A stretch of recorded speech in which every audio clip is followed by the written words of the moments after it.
한 가정이나 사회를 병들게 하고 불화하게 하는 것은 지극히 작은 것으로부터 시작된다라고 하는 사실을 우리는 수없이 경험하고 또 느끼게 됩니다.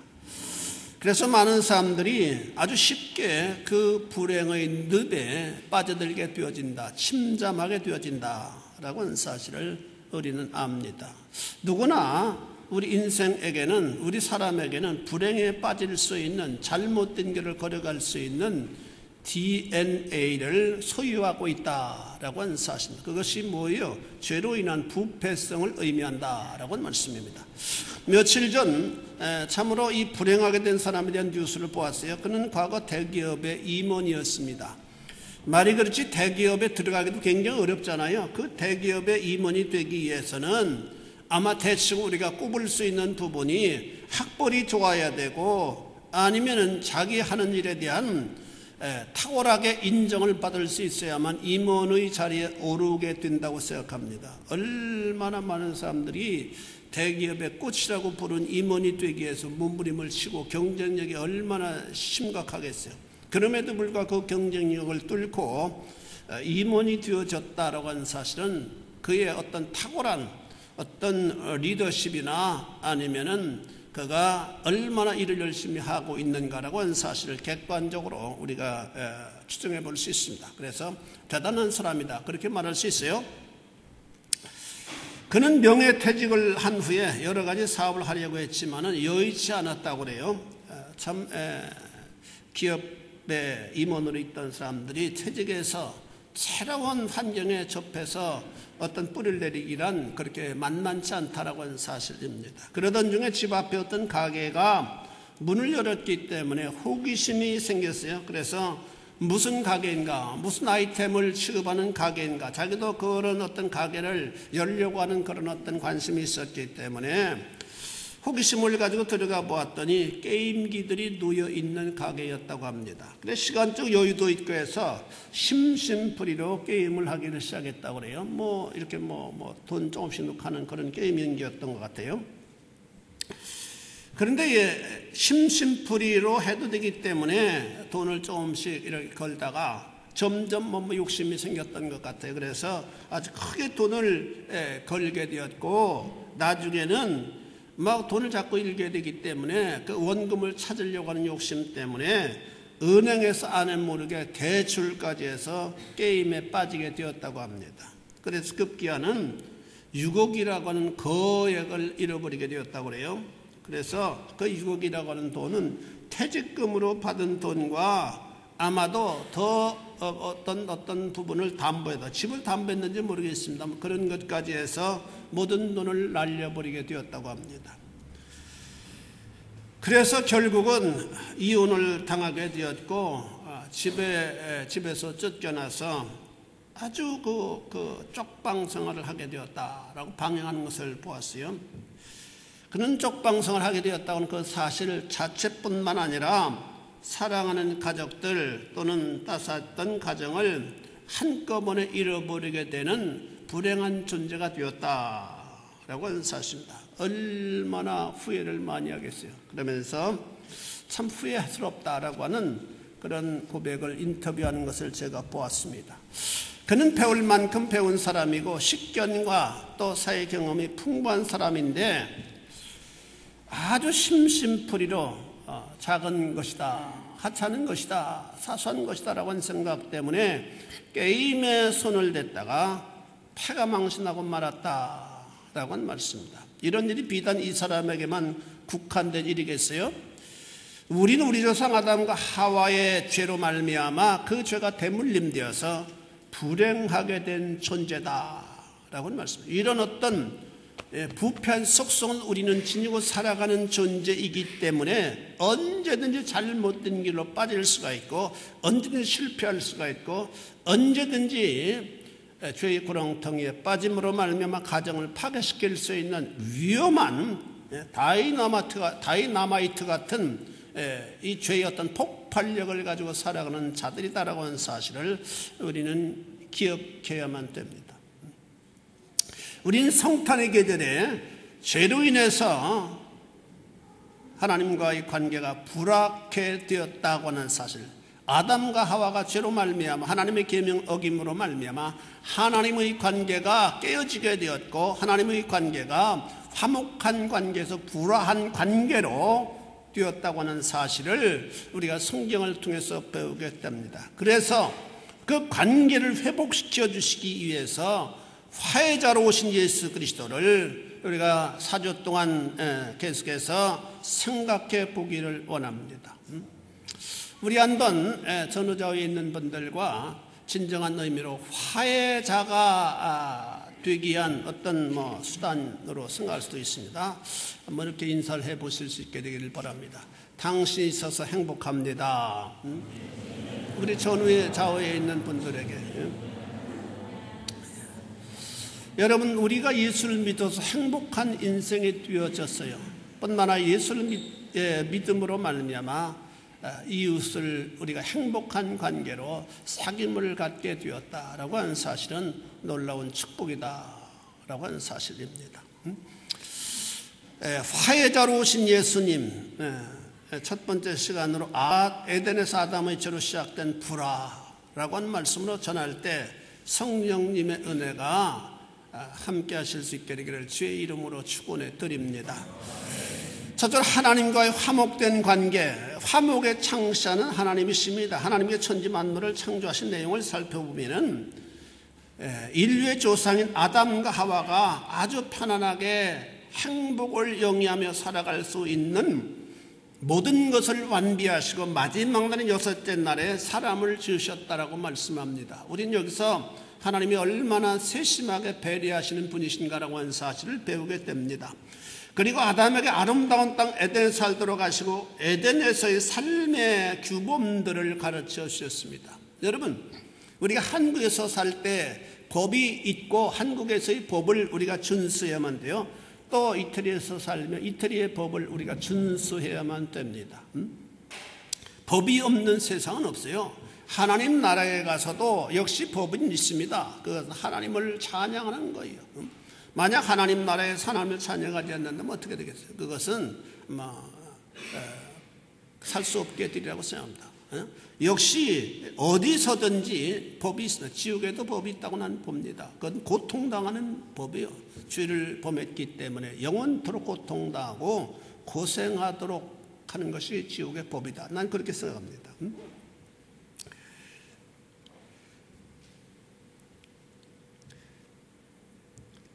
그리고 아담에게 아름다운 땅 에덴에 살도록 하시고 삶의 규범을 하나님은 가르쳐 주셨다. 그리고 아담이 혼자 사는 것이 좋지 않다 여기시고 돕는 배필을 창조하여 주셨다라고 말씀합니다. 또 하나님의 특별한 은사로 혼자 살아도 전혀 부족함이 없이 살아가는 사람이 있어도 또 은사입니다.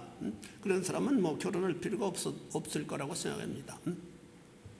그러나 그렇지 않은 사람, 그런 사람은 특수한 경우에 사람일 수 있고 대부분은 결혼하는 것이 하나님의 섭니다 라고 하는 사실을 기억하시고, 아직 결혼하지 못한 분들은 남편감을 위해서, 아내감을 위해서 계속해서 치열하게 기도하실 수 있게 되기를 바랍니다.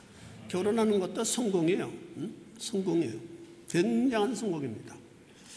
이런 일련의 과정을 살펴보면 에덴 동산의 아담과 하나님의 관계는 최고로 화목한 관계였다라고 하는 사실, 아주 최고로 화목한 관계였다. 하나님은 수시로 아담을 찾으셨고 아담과 교제하셨습니다. 아담을 하나님이 찾으셨다고 하는 것은 아담과의 관계가 아주 친밀한 관계였다라고 하는 사실을 의미합니다. 여러분, 우리가 어떤 사람과 친밀할 때 나타나는 현상이 무엇입니까? 만나고 싶어집니다. 그렇지 않아요? 아주 가까운 사람과는 만나고 싶어지잖아요. 두 번째로는 그 사람과 얘기하고 싶어집니다. 얘기하고 싶어져요. 그리고 세 번째는 어떤 현상이 나타납니까? 함께 있고 싶어집니다. 함께. 그렇잖아요? 함께 있고 싶어지죠. 그래서 부인과 함께 있고 싶지 않다. 그 문제가 많아요. 그렇잖아요? 여러분, 텔레비전은 많이 보지 마시고 부인과 또 남편과 시잘데없는 얘기라도 많이 하실 수 있게 되기를 바랍니다. 그런 얘기를 통해서 친해질 수 있어요. 맨날 맨날 쓸데없는 성악 공부 아무리 해도 잘 되는 겁니까? 쉴 때도 있고 그래야지. 그래서 그런 게 참 좋습니다. 그리고 뭔가 잘 안 풀리면 아내와 또 남편과 손을 잡고 주변을 좀 거닐어 보실 수 있게 되기를 바랍니다. 이런 차차는 것들로 인해서 부부의 삶의 질이 더 아름답게 발전되어질 수 있어요. 여러분은 주일이 기다려집니까? 주일에 만나고 싶은 사람이 있습니까? 그렇다면 그 사람과 내가 지금 화목한 관계를 누리고 있다라고 하는 사실을 의미합니다. 하나님은 화목을 창조하신 분이고 우리에게 화목한 삶을 살아가라고 명령하시는 분입니다. 하나님과의 관계 그리고 인간관계에서 화목처럼 좋은 것은 없습니다. 반대로 불화처럼 우리의 마음을 병들게 하는 것은 없습니다. 여러분, 하나님이 나와의 불화의 관계를 화목한 관계로 바꿔주시기 위해서 이 땅에 육신을 입고 오셨다라고 하는 사실을 여러분이 기억하시고 여러분 할 수만 있는 대로 이웃과의 관계를 화목한 관계로 설정해 살아가는 여러분들의 삶이 되어질 수 있기를 바랍니다. 그런데 이 화목은 자동적인 케이스로 자동적으로 이루어질 수 있는 것이 아니요 나의 노력과 땀과 수고와 희생이 요구되어짐으로 형성되어지는 것이 화목이다라고 하는 사실입니다. 화목은 인생이 지켜야 될 최고의 퀄리티다, 가치다, 그렇게 말할 수 있습니다. 에덴의 삶은 인생의 가장 소망하는 행복한 삶의 모델입니다. 이 세상은 점점 더 발전하고 있어요. 얼마나 발전하는지 하루가 멀게 세상은 변하고 있습니다. 매일매일 쏟아져 나오는 새로운 지식은 감당하기 어려울 정도로 굉장하다고 말합니다. 제가 어떤 책을 보니까 매일매일 쏟아져 나오는 의학적인 지식은 그 지식만 읽어도 읽기도 다 힘들 정도로 의사들이 그렇게 많은 지식이 쏟아져 나온다고 합니다. 그래서 이걸 보지도 못한대요.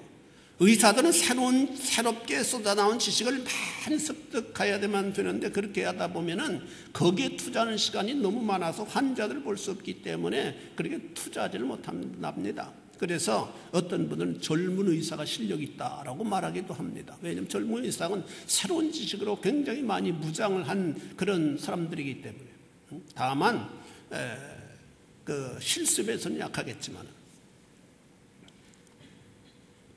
이렇게 세상은 하루가 멀다하게 엄청난 변화를 보이고 있습니다. 그런데도 우리의 삶의 질은 변하지 않습니다. 오히려 우리의 삶의 질은 더 떨어지는 것 같아요. 삶의 행복에 대해서 오히려 퇴보하고 있음을 통계는 밝히고 있습니다.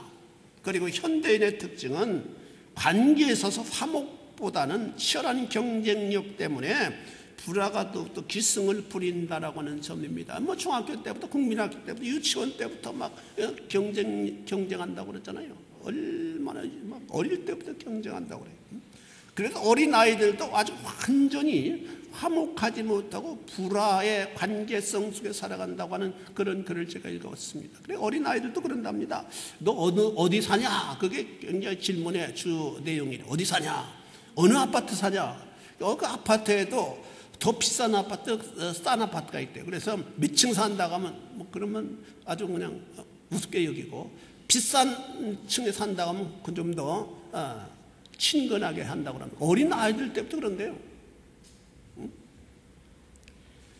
이 세상은 점점 더 이렇게 고리 깊은 관계가 화목한 관계보다는 불화한 관계, 그런 관계로 발전하고 있다라고 우리가 말할 수 있습니다. 관계가 악화되어져 가는 세상입니다. 자녀와 부모의 관계도 악화되어져 가고 형제와의 관계도 예전처럼 따스한 정을 나눌 수 있는 관계가 아니고 심지어는 부부의 관계도 화목하지 못한 경향이 굉장히 많습니다. 현대처럼 화목이 사람들이 간절한 화두가 되는 때도 드물다고 저는 생각합니다. 우리가 행복을 유지하기 위해서는 관계에서 화목을 이루기 위해서 목숨을 걸어야만 된다. 인생은 그렇게 길지 않아요. 길지 않은 인생을 살아가면서 우리가 치열하게 우리가 이루어야 될 그런 부분들은 화목이다라고 하는 사실. 화목이 없는 가정, 화목이 깨어진 관계는 지옥이기 때문입니다. 그제 어디 뉴스를 보니까 통일교에서도 세계 뭐 하나로 되는 가족 뭐 이런 것들을 캐치프레에 내걸고 있지만 그 형제들이 얼마나 박터지게 싸우는지, 서로 그 재산을 차지하고 그 영향력 있는 자리에 앉으려고 뭐 얼마나 싸우니 세계에서 다 고소를 고소 고발을 하고 있대요. 브라질에서 고발하고 뭐 세계에 많이 퍼져나가 있기 때문에 그건 지옥입니다. 형제 사이에도 지옥을 살아가는 삶이 아닐 수 없어요. 화목을 지키기 위해서 힘써야 된다고 하는 사실, 화목이 주일 때 놀라운 일을 감당할 수 있게 됩니다. 우리는 지금 황금 만능주의 시대를 살아갑니다. 그래서 모든 가치가 돈으로 판단되는 세상입니다. 행복도 돈으로 환산하고 살려고 합니다. 그러나 화목이 있을 때는 큰 고난이나 고통도 이겨낼 수 있게 됩니다. 물질이 없기 때문이가 아니라, 물질이 없기 때문에 불행한 것이 아니라 화목이 없기 때문에 우리가 불행을 느끼게 됩니다. 고로 우리 화목을 이루기 위한 노력을 기울이는 삶을 살아가야만 된다.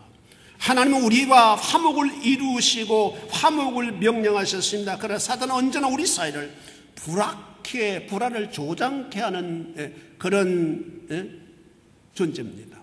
여러분, 관계에서 뭐라 하십니까? 거기는 합당한 이유가 있다고 우리는 스스로 변론합니다. 그러나 그것은 우리에게 스스로에게 속 키우는 변론입니다. 고린도후서 5장 18절에 보니까 모든 것이 하나님께로 났나니 저가 그리스도로 말미암아 우리를 자기와 화목하게 하시고 그리스도께서 십자가에 달려 죽으심으로 말미암아 하나님과 우리의 관계가 진노의 관계였는데 그 진노의 관계를 화목한 관계로 바꾸어 주셨다라고 말씀합니다. 화목하게 하시고 또 우리에게 화목하게 하는 직책을 주셨으니 이 화목하심을 받은 우리들은 그것을 은혜로 받은 사람들입니다. 그 은혜로 받은 사람들은 은혜로 받은 그 하나님과의 관계, 화목한 관계를 형성하며 살아가게 된 그리스도인들은 그 개인들에게마다 너는 이제부터는 화목하게 하는 직책을 가지고 살아가면서 이웃과 또 같은 교우들과 세상 사람들과 화목게 하면서 살아가야만 된다라고 하는 사명을 하나님이 나와 여러분들에게 허락하여 주셨다라고 하는 사실을 명심하실 수 있게 되기를 바랍니다.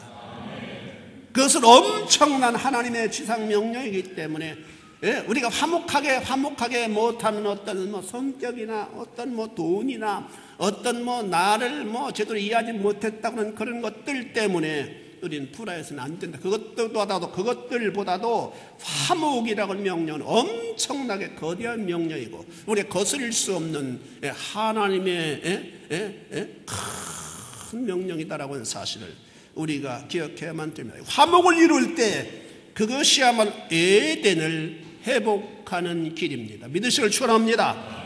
두 번째로 화목을 깨뜨린 아담과 하와를 살펴보기 원합니다. 저들은 하나님의 규범을 어겼습니다. 창세기 2장 17절에 보니까 선악을 알게 하는 나무의 실과는 먹지 말라. 내가 먹는 날엔 정령 죽으리라. 반드시 죽는다라고 하나님은 엄하게 말씀하셨으나 모든 것을 허락하시고 딱 한 가지의 규범만을 하나님은 주셨습니다. 이 계명은 에덴 동산 아담 부부에게 주신 최소한의 언약입니다. 그런데 그 언약을 어겼습니다. 어긴 이유는 우리가 잘 아는 대로 하와에게 사단이 변장을 하고 다가왔기 때문입니다. 창세기 3장 5절에 보니까 너희가 그것을 먹는 날엔 너희 눈이 밝아 하나님과 같이 되어 선악을 알 줄 하나님이 아심이라. 여기서 가장 중요한 것은 하나님과 같이 된다고 하는 유혹입니다. 인생은 피조물이에요. 그런데도 하나님처럼 되고 싶어하는 본능이 있습니다. 역사적으로 얼마나 많은 인생들이 이런 죄에 빠졌는지 모릅니다.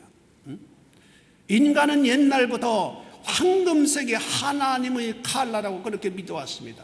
그래서 이집트의 그 왕들, 바로 왕들의 그 상을 보면 완전히 황금색으로 칠했습니다. 그것이 바로 하나님이 두고 싶어하는 열망의 하나의 수순입니다. 그래서 부처의 얼굴도 황금색으로 칠했잖아요. 신의 얼굴의 칼라는 그런 황금색이다라고 사람들이 인식해 왔습니다. 그래서 중세 때는 연금술이 엄청나게 발전했습니다. 우리가 스스로 어떤 황금을 만들고 싶어하는 열망, 그것도 어떤 의미에서는 신이 되고 싶어하는 열망의 하나의 일종입니다. 인간은 지금도 신이 되고 싶어하는 본능이 있습니다. 역사적으로 얼마나 많은 인생들이 이런 죄에 빠졌는지 모릅니다. 하나님의 규범을 어긴 결과 관계가 깨어지게 되었습니다. 다시 말하면 불화한 관계가 형성되었다고 하는 말입니다. 불화한 관계의 내용은 무엇입니까? 상대방의 자신을 숨기려고 하는 제스처입니다. 창세기 3장 7절에 보니까 이에 그들의 눈이 밝아 자기들이 몸이 벗은 줄을 알고 무화과나무 잎을 엮어 치마를 하였더라. 하나님의 규범을 어기고 나타난 현상이 부부 사이에 부끄러움이 생겨났다라고 하는 사실입니다. 그래서 그 부끄러움을 가리는 행동이 일어나게 되었다. 하나님과 불화하기 전엔 부부 사이에 부끄러움이 없었습니다. 그런데 죄를 짓게 되자 부부 사이에 숨기기를 시작했다라고 하는 사실입니다. 이 시대 얼마나 많은 가정이 부부 사이에 막지 못하는지 모릅니다. 숨기는 것이 많습니다.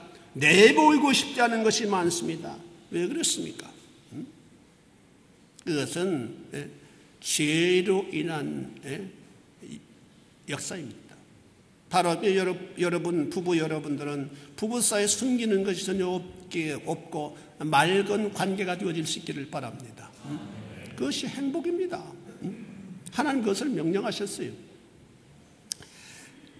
뿐만 아니라 규범을 어긴 다음에 나타난 현상이 뭡니까? 하나님을 피하게 되었습니다. 하나님을 피하게 되었어요. 8절에 보면 그들이 날이 서늘할 때 동산에 거니시는 여호와 하나님의 음성을 듣고 아담과 그 아내가 여호와 하나님의 낯을 피하여 동산 나무에 숨은지라. 하나님을 피하게 됐습니다. 하나님 우리를 지으신 이유가 예배받으시기 위해서 더 나아가서 교제하기 위함입니다. 그런데 하나님의 정하신 규범을 어기자 관계가 훼손되어지게 되었고 그것은 하나님의 낯을 피하는 것으로 나타났다라고 하는 사실입니다. 여러분 하나님을 피하려는 마음, 이것은 인생에 반드시 회복해야 될 가장 중요한 매체입니다. 여러분 우리가 주일날 하나님께 참 나가야 되겠다고 하는 어떤 생각, 그런 어떤 열망, 이런 것들이야말로 하나님의 관계가 지금 올바른 관계로 형성되었다라고 하는 사실을 의미합니다. 그런데도 불구하고 전혀 주일날 하나님 앞에 나오지 않았는데도 불구하고 전혀 마음에 그런 어떤 부담이 없는 사람이라면 그 사람은 성령이 없는 사람일 수 있습니다. 극단적으로 얘기하면 하나님과 상관이 없는 사람일 수 있습니다. 하나님, 그의 이름이 하나님의 생명책에 기록되어 있는 자는 절대로 그럴 수 없습니다. 반드시 하나님을 만나고 싶어하는 열정이 생기도록 되어 있습니다. 믿으시길 축원합니다. 세 번째로 깨뜨린 화목을 사람으로서는 절대로 회복할 수 없습니다. 그러므로 저들은 에덴을 잃어버리게 되었다라고 하는 사실. 창세기 3장 23절에 보니까 여호와 하나님이 에덴 동산에서 그 사람을 쫓아내시고 에덴 동산 동편에 그룹들과 두루도는 화염검을 두어 생명나무의 길을 지키게 하시니라. 에덴 동산을 쫓겨나게 했어요. 터키의 선교사들에 의하면 에덴 동산이 자기들이 생각하는 그 에덴 동산이 그 에덴 동산의 지역적으로 어디에 있는가 거기에 대한 관심이 굉장히 신학자들 가운데 많다고 그래요. 그런데 자기들이 생각으로는 터키의 동부에 크루드족들이 살고 있는 지역이 아닐까 생각한다고 그렇게 얘기를 하더라고요. 지금 하나님께서 에덴 동산에서 아담과 하와를 쫓아내시고 그룹들과 두루도는 화염검을 두어서 그 길을 들어가지 못하도록 막고 있기 때문에 장소적으로 우리가 어디인지는 알 수 없겠지만은 아마 그런 장소가 아니겠나, 그렇게도 우리가 생각해 볼 수 있다고 그렇게 얘기하는 걸 들어봤습니다. 어찌됐든지 에덴을 잃어버린 자의 삶의 특징은 불안 관계를 고집하게 되었다라고 하는 사실입니다. 하나님과의 불화는 하나님의 지으신 모든 피조물들과의 불화를 의미합니다. 그래서 규범을 어김으로 말미암아 아담과 하와의 관계도 비틀어지게 되었다. 그래서 왜 이걸 먹었느냐 했을 때 서로 핑계를 전가하는 모습을 우리는 보게 됩니다. 아마 하기의 규범 어기기 전에는 스스로 내 책임입니다. 그렇게 대답했을 거예요. 그런데 그 규범을 어긴 다음에는 서로 책임을 전가하는 모습을 우리는 성경을 통해서 보게 됩니다. 뿐만 아니라 규범을 어긴 다음에 나타나는 것은 자연과의 불화입니다. 자연과의 불화요. 모든 자연은 인생을 위하여 지음을 받은 피조물들입니다. 믿으시길 축원합니다. 그래서 인생들을 돕고 인생들을 섬기고 인생들에게 유익하도록 하나님께서는 자연을 만들어 주셨어요. 자연은 인간을 돕도록 지음을 받았는데 하나님과 불화함으로 말미암아 자연은 인간을 돕지 않고 오히려 공격하는 현상으로 나타나게 되었습니다. 우리는 이 시대에 일어나는 수많은 재해의 피해가 얼마나 거대한 것인가라고 하는 사실을 두 눈으로 똑똑히 보며 살아가고 있습니다. 일본에서 이런 해일은 순식간에 그 몇 초 만에 수백만이 죽고 천문학적인 물질적 손해를 보게 만들었습니다. 그뿐입니까? 그들은 자신의 고향에서 모든 삶의 기반을 잃어버리고 쫓겨나게 되었다고 하는 사실을 우리 뉴스를 통해서 보게 됩니다. 왜냐하면 그 원자력이 방출되어짐으로 말미암아 그 지역에 다시는 들어갈 수 없다고 합니다. 다시는 돌아갈 수 없다는데 절망할 수밖에 아마 없을 겁니다. 그 당사자들은. 뿐만 아니라 생물과의 불화입니다. 인간을 섬기도록 되어 있는 생물들이 오히려 인간들에게 항거하고 도전하는 세상입니다. 뿐만 아니라 인간과의 불화입니다. 이 땅에는 매일매일 불화로 인한 비극이 얼마나 많이 일어나는지 모릅니다. 작은 일로 미워하고 시기하고 죽이까지 합니다. 불화 열매는 참으로 굉장합니다. 두렵고 무섭습니다. 인간은 이런 굴레에서 벗어나고 싶어도 벗어날 수 없습니다. 죄의 문제는 아주 작은 유혹에서 시작됐는데 사람은 자신의 힘으로 해결할 수 없다는데 좌절하고 절망할 수밖에 없습니다. 그렇게 과학이 발달하고 새로운 지식이 홍수처럼 쏟아나오는 시대인데도 불구하고 죄에 대한 본질적인 문제는 전혀 인간은 손을 대지 못하는 세상이다라고 하는 사실입니다. 모든 문제는 죄로부터 기인하는데도 말입니다. 죄로 인한 불화, 그것을 사람의 힘으로 해결할 능력이 없습니다. 그래서 에덴을 잃어버린 인생들에게는 항상 두려움과 염려가 그를 지배하고 놓아주지 않게 되어진다라고 하는 사실입니다. 고로 그 고통의 굴레에서 신음하며 일생을 비극적으로 인생은 살아가야만 합니다. 찬란한 소망을 가지고 살아야 될 인생의 조급한 것, 차원이 낮은 동물적인 것에만 목적을 두고 사는 인생으로 전락되고 말았다라고 하는 사실입니다. 우리가 살아가면서 뭔가 허전할 때가 많아요. 밥을 먹었는데도 불구하고 먹지 않은 것 같은 뭔가 허전함을 느끼는 정황 말입니다. 분명 만족해야 하는데도 불구하고 만족하지 못하고 속이 텅 빈 것 같은 느낌을 우리가 느끼는 경우가 많습니다. 이런 것이 산다는 것인가, 삶이 이런 것인가 하고 느끼게 되는 때가 누구에게나 찾아온다라고 하는 사실입니다. 인생은 누구나 에덴을 잃어버리고 살아간 존재이기 때문에 고향을 떠나 사는 자의 삶처럼 목마름을 느끼게 됩니다. 많은 것을 가지고 있고 누리는 상황인데도 그렇습니다. 만족하지 못하고 속이 비어있는 것 같은 상태 말입니다. 이런 마음은 에덴을 잃어버리고 사는 자가 느끼는 마음 상태입니다. 여러분 어떠십니까? 뿐만 아니라 에덴을 회복하기 위한 길입니다. 창세기 3장 21절에 보니까 여호와 하나님이 아담과 그 아내를 위하여 가죽옷을 지어 입히시니라 라고 말씀합니다. 놀라운 것은 아담과 하와가 하나님의 규범을 지키지 않았으므로 하나님과의 관계가 불한 관계, 하나님을 피하는 관계, 하나님의 낯을 두려워하는 관계, 하나님의 낯에서 멀리 도망가는 관계로 전락하게 되었습니다. 하나님과의 관계가 뒤틀리게 되었을 때 모든 관계가 뒤틀어지게 되었습니다. 그 관계에서는 인간의 힘으로는 할 수 없습니다. 다른 종교에서는 깊은 골짜기에 들어가서 내가 깨달으면 각자가 되면은 된다. 그 쓸데없는 얘기입니다. 절대로 그렇지 않습니다. 하나님은 그것을 아시고 관계를 회복하는 길을 제시하셨습니다. 그것은 아담과 하와의 죄를 하나님의 법을 어긴 그 죄를 속하기 위하여 대신 짐승을 죽이는 것이었습니다. 죄의 문제는 너무나 철저해서 어물쩍 넘어갈 수 없습니다. 하나님조차도 죄의 문제를 무조건 용서하실 수 없습니다. 그래서 하나님은 아담의 죄를 용서하기 위하여 살아있는 짐승 대신 피를 뿌리고 죽게 하셨다라고 하는 사실입니다.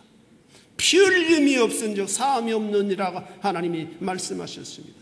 내가 범한 죄 때문에 짐승이 죽어가야만 되었습니다. 그것은 바로 메시아의 도래를 예고하는 사건이었다라고 하는 사실입니다. 구약에서 수많은 짐승들이 내가 죄를 범함으로 말미암아 수많은 짐승들이 대신 피를 뿌리고 죽어가야만 되었는데, 그것은 하나님께서 당신의 사랑하는 독생자 예수 그리스도를 메시아로 보내주셔서 우리 죄를 담당하시겠다라고 하는 하나의 예언적 사건이다라고 하는 사실입니다. 결국 하나님께서 육신을 입으시고 이 땅에 오셔서 우리 대신 죽으심으로 말미암아 아담의 범한 죄의 고리를 끊어버리셨다라고 하는 사실입니다. 할렐루야.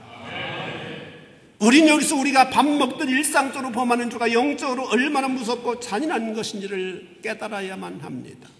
그래서 하나님의 아들 되신 성자 하나님께서 우리와 하나님과의 불화의 고리를 끊어버리시기 위하여 그 불화의 관계를 끊어버리시고 새로운 관계를 형성하기 위하여 높은 보좌를 비우시고 육신을 입고 이 땅에 오셨습니다. 이것이 성탄의 계절의 의미입니다.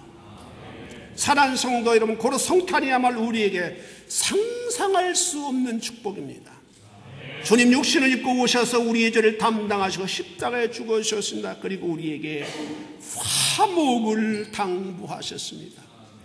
불화가 지배하는 세상입니다. 미움과 질시가 팽만한 세상입니다. 의지할 대상이 없는 세상입니다.